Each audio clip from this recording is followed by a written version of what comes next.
Our next voice note is from Olivia, and it's been voiced by someone else. Dear Jill, my name is Olivia and I have a dilemma which involves my in-laws and I don't know what to do next. I have two sons, aged 5 and 2.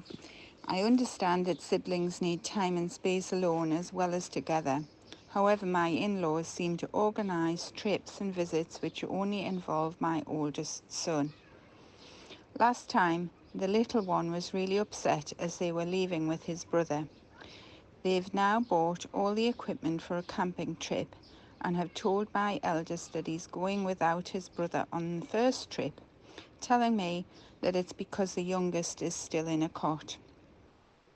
My husband, who is an only child, seems to think I'm oversensitive and that it's not a problem. I feel they're making excuses and that they're almost trying to relive the times they had with my husband as a child. My parents organise visits which involve both boys as they enjoy spending time with them equally. Please help me resolve this. Ouch. Ouch, ouch. Right, I'm going to try and be less emotional about this, okay, first, because the emotions will inevitably come into it. Okay, so on a very practical level, let's just say if your youngest is still in a cot, then it's probably really impractical to go camping with them, right? So let's just take that as one example and park that and go. So the camping thing seems like fairly legitimate, right? If that's the case. So I'm going to put that over there. If it's something that's done on a regular basis, then this is where the emotion bit comes into it. I was brought up in a family where it's like so fair. Everybody's involved in everything and, no one wants to be left out of anything. Now, if it comes to if it came to an activity like ice skating, one child is 6 and one child is 2, then yes, I can see why you might just take the 6-year-old. The 2-year-old at best will have to have one of those things that they push around. But still in my family, they'd be pushing that thing around, let me tell you. The 2-year-old will be there.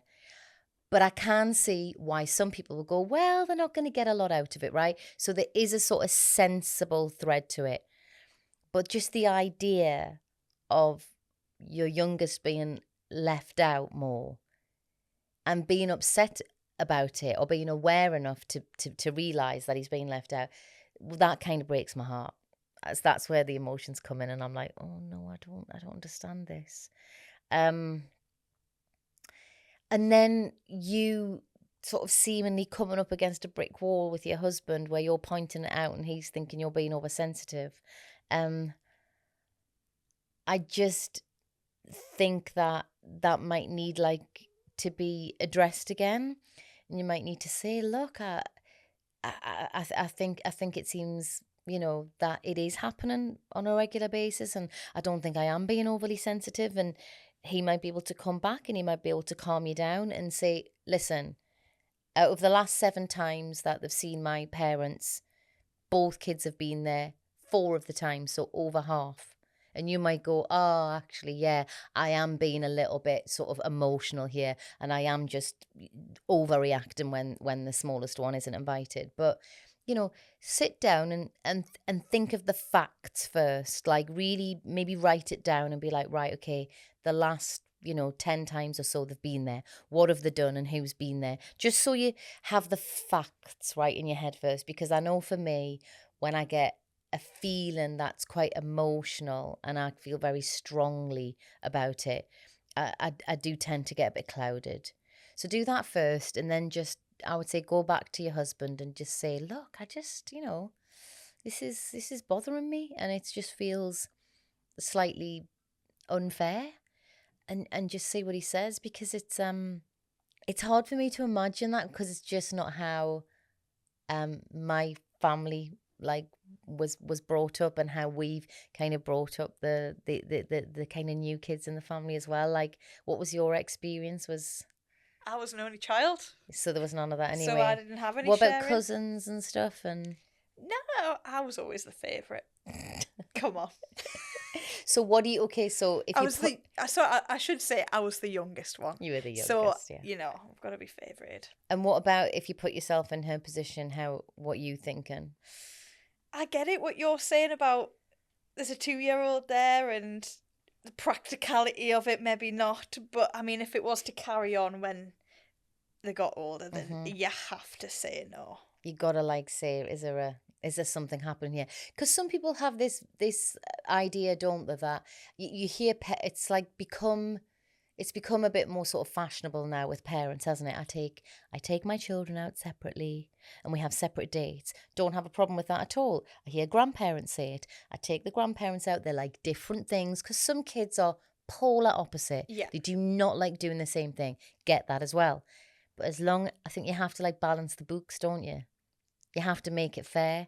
So if someone isn't being invited, let's say to camping, you have to say, but that's because we're going to go to somewhere else. Yes. I think in my family, it was always about balancing the books. It was always about being fair. And I think that you just don't want anyone to grow up and think, I don't think my nana liked me. Yeah. Oh, It's, you know what I mean? It's hard. Yeah. And I'm not saying that that's true. I'm just saying that when children are very fair based, aren't they? They're literally like their piece of cake is bigger than mine. I Yeah. mean, they will go to the ends of the earth to make sure that everything is fair. So I think they're very sensitive to it. And I think that's why you have to be sensitive towards them as well about it. So, have another chat. But, it's a toughie as well. Because then your husband is also going to be feeling loyal towards his parents. And, everything gets very tricky when all of that's involved. But Go on then. How fair was your family? So you've got a sister. I've got two. And you were the. I'm the youngest. Okay. So my every third day in the advent calendar, we've talked about Of this. course. I mean, that's fair. My mum wouldn't let my eldest sister Nicola get her ears pierced till she was 13. So 6 years later, time's moved on. People are getting their ears pierced much earlier than 13. She still wouldn't let me get my ears pierced till I was 13 because that's what she'd said to Nicola, that's what she said to Paula, and that's what she'd said to me. And looking back, I really respect that. It's like it would be so easy because I went on and on about these years. Please let me get my ears done. And she just said, when you're 13, like that's when it's going to happen. Things, if she went away for the weekend with the girls, there's no way she's bringing back a present for one person and not for the other. I mean, it was all the same presents, usually like 3 sticks of rock. Different flavour or same flavour? Well, then you get into trouble, don't you? Because you're like, well, that's my favourite. I like that one. I mean, when my son was growing up, my eldest sister, Nicola, she had a son just 1 year older. So they were very, very close, like brothers. And I mean, even if we bought them exactly the same car and one was red and one was blue, I mean, there was pretty much, a court case about who was going to get which one. And the reasons why. And then you had to write their name always in Sharpie on the bottom of whose ever it was, because when they came back to play with them again, there'd be like a little mind game of like, mine was the blue one. But no, mine was the blue one. Classic. So that was like, right, Sharpies. I always think my boyfriend's a twin, and I always think like it's such a waste of money. Do you know when people like dress twins in the same stuff and they're looking identical? He's an identical twin. My dad is as well, and have the same stuff. And I think, it's such a waste of money. Why don't you get one in blue, one in red, and and then you could swap every so often. But he says exactly the same. It was yours. It wasn't ours. Yes. It was theirs. Yeah. You know? And it's, imagine that as well. Not only are you battling, you're a twin, which in itself is, I would imagine, quite a unique experience. You're an identical twin. So people already are seeing you as two. You come together so I think it's then so important to be so fair and so straight down the line, and you get whatever, no one can get more money. No one can get more things. It has to be really fair. Otherwise, they're going to feel, like they're being unfairly treated.